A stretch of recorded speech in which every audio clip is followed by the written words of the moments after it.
Assalamualaikum warahmatullahi wabarakatuh. Mohon izin guys. Baik, pada kesempatan yang berbahagia ini saya diberi kesempatan untuk menjelaskan kenapa kurikulum itu harus berubah. Next.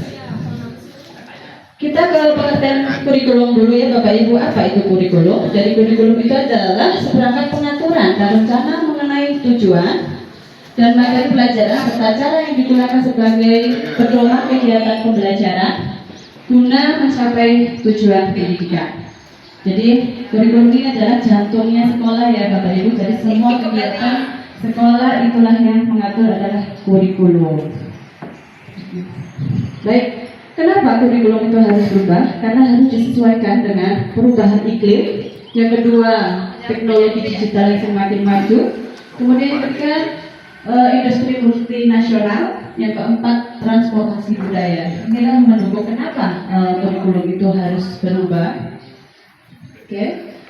Nah, apa itu kurikulum? Kita maknai di sini. Yang pertama, kurikulum dimaknai sebagai titik awal sampai titik akhir dari pengalaman belajar murid. Yang kedua, kurikulum diibaratkan jantungnya pendidikan.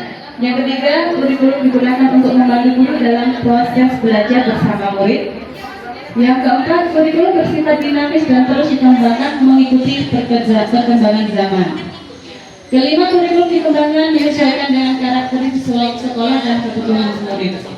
Jadi kita zaman dulu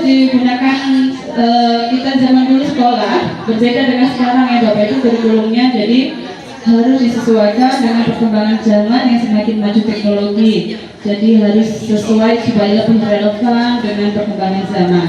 Oke, lanjut ya. Oke.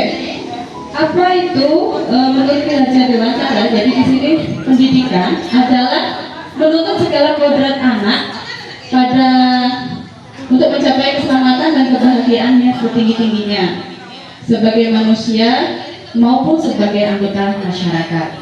Kemudian untuk menuntut kodrat anak-anak tersebut, pembelajaran serta kurikulum yang diselenggarakan harus sesuai dengan kebutuhan murid dan perkembangan zaman. Makanya anak itu adalah anak pada zamannya. Jadi tidak bisa kita samakan dengan zaman kita dahulu.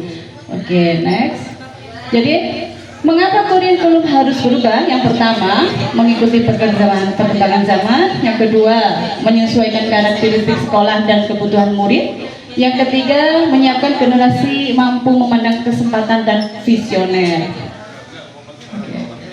Nah, bagaimana perubahan kurikulum yang dilakukan harus sesuai memperhatikan kebutuhan murid sehingga dapat memberikan pembelajaran yang lebih bermakna kepada anak-anak. Inilah tujuan dari kurikulum itu berubah supaya anak-anak itu lebih bermakna dalam belajar.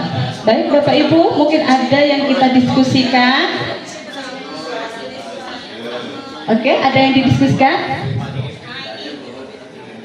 Oke. Terima kasih Bapak Ibu atas perhatiannya dan waktunya. Saya ucapkan wassalamualaikum warahmatullahi wabarakatuh.